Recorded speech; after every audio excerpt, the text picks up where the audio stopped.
So we have all had canon events before in our childhood and in life in general. And whether it's getting rejected by your crush or getting spanked by your dad, we've all experienced it before. And that's exactly what I'm getting into today. Today we're talking about childhood canon events, anywhere between when you were a kid in elementary school to middle school or late middle school, early high school. Now we're going to be going over 3 different ways someone has had a canon event. And most people have had these if you're human.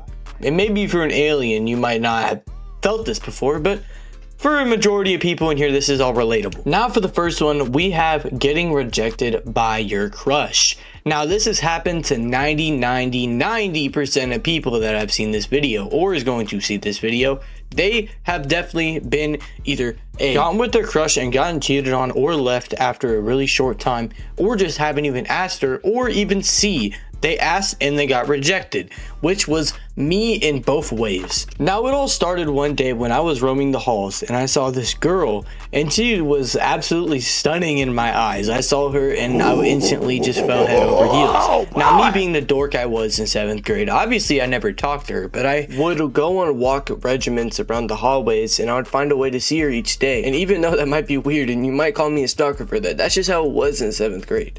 In 8th grade as well, but not really much in 8th grade. And also my swag was really down back then. I had polyester fits like low tier god, so the possibility of me getting her number was absolutely 1 to 0. And I was still stuck in the stage of denial. I thought I still had a chance.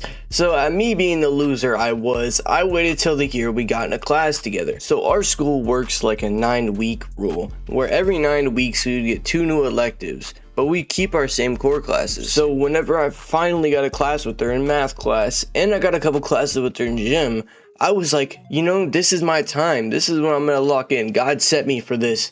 God had me at this moment in time for a reason. And guess how many times I talked to her that year? Now, whoever said 0, fuck you, it was like 2. So it wasn't just 0, I actually talked to her twice. And those 2 times were only about homework and not about personal things at all. So does that really count as talking to someone twice? It counts in my book. But in yours it might not. Okay, now we're getting to the climax of the story. So Valentine's Day rolls around, and I'm working up the courage to make her a letter or do something for her so I can get her Valentine or become her Valentine. So I write a letter for about an hour and a half, and I finally try to work out a way to give it to her. And long story short, I walked in the hallway and I saw her talking to another dude, and when they went up, they hugged each other and walked away. And my heart was shattered. Okay, my heart was absolutely combusted into 3 pieces and it was over. Now, what do you think my result of this canon event was? What do you think any 7th grade boy would do in this situation? Well, for me personally, I just started going to the gym with my dad, and I thought if I got a 6-pack, she would get with me.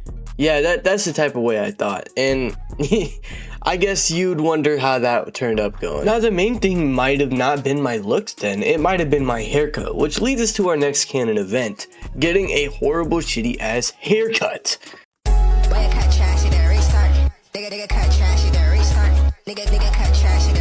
Now for me, my hair always made or break me. If I had a horrible haircut, it was over for about 3 months until I can get a new one. Now we all know the hell of going to Great Clips or Sports Clips and getting a haircut there. That was absolute hell because your mom would be like, oh, just cut it all down, cut it short, give them a bald temp fade. And then I'd be coming to school looking like the white little Bill. Now, when I went to Sports Clips, I had the imagination or dream of me getting the prime fluffy boy hairstyle. Yeah, I asked them for a textured fringe and they gave me a fringe with no texture, just straight hair. And I looked discombobulated for about 3 months and it was sad. Now that's a fate worse than death. It's having a horrible haircut and then getting flamed at school for it. Like, how can you be a barber and have a certified barber's license if you can't even do a textured fringe on a white boy? Now, my second story wasn't really their fault. It was low-key my fault.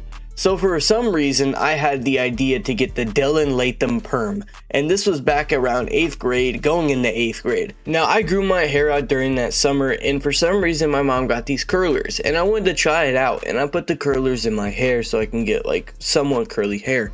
And I looked at it, and I looked in the mirror after doing it for the first time. I was like, hey, this actually looks nice. I'm gonna get a perm. And this isn't around where Dylan Latham started to gain traction for his perm. So me being the dumbass I was, I fell into the rabbit hole. So I went to the curler shop, and my parents didn't just take me to, you know, like the good place to get the perm. They took me to a barber school. Now, I went to the barber school, and the dude was giving me a fade, and he kept on asking me, like, for lineups literally everywhere. Like, he was like, you want a mustache lineup? You want an eyebrow lineup? And so much other things. And also, he didn't just give me a fade. He gave me a skin fade under long hair. I wonder how that looked. It looked like a lesbian haircut, but not a lesbian haircut at the same time. So I got the perm, and the lady didn't do a horrible job. It just wasn't for me. But I did a pretty bad mistake. Okay, so she said you can't brush your hair for a day and you can't wash your hair for a week. I followed the first rule, or no, the second rule about not washing my hair for a week. But the first rule, brushing my hair, oh no, I did that right when I got home. And you know what the problem is? That means it was frizzy. And it was frizzy for a very, very long time. So that kind of just messed me up altogether in a thought itself. Now, some of you guys might be wondering, what kind of atrocities of hair things could you have gotten into? What could it have looked like? Well, here it is. Now, it's so bad that I don't even recommend looking at it. It was horrible. But moral of the story, make sure to look into things before you do it. Not be like me and get it all fucked up because you didn't look into it enough. Now, on to the next one. Getting in trouble in school, or getting lied on by the principal, or just getting in trouble at home in general. All those things are an absolute canon event that every man has to go through to endure it and to grow as a person. And also ladies as well. I don't want to leave you guys out. Oh, now we've all had the phone call home, and you know what I'm talking about. Whenever you mess up in school and you get the phone call home to your father. No. Wait. Wait. Now, this punishment is a form of death. When you go to the principal's office, and sometimes you're not even that crazy and you're not even that wrong, but you get a phone call home and you get written up, and then you get sent home and you have to do the walk of shame on the bus. And then you walk home, you walk to that door, and you see your father just straight pissed. He gets in an argument and he doesn't even say a word. And he says, go to your room. He says it calmly. He says, go to your room. So you go in your room, you sit there. It's like, don't even think about getting on that phone. And you turn around and you accept your fate. And then you got 5 lashes of straight punishment and anguish. Now, this is one of the worst parts of growing up, having to deal with the pain and suffering of getting the lashes. The lashes are the worst ever. Especially when the metal part of the belt smacks you right in the buttocks and you have to feel that pain and that anguish that you feel, and you start going into darkness. So there's not really much to talk about here, but moral of the story, do not get in trouble. Stay a good kid. You do not want to find out the bad side of anyone, especially if your dad's an ex-military veteran. You don't want to see that side. Nobody wants to see that side. So how about you just shut up, get good grades, and be a good kid in school. That's all you gotta do. Exactly. Now to wrap this up, thank you guys for watching. This has been a funny video to make, looking back at all my past stories and all my past things that I had going on in my life. Now, if you guys want me to make some more videos like this, just leave a like, leave a comment, and make sure you subscribe. Road to 500, road to 1,000, you know, anywhere between there. We almost at 1,000 anyways. So love you guys. Make sure to have a great day, and see you guys in the next video. Okay? Peace. Understand me, sir? Since this timeline of abuse has started, like I said, I've been dealing with a lot of offline stalking.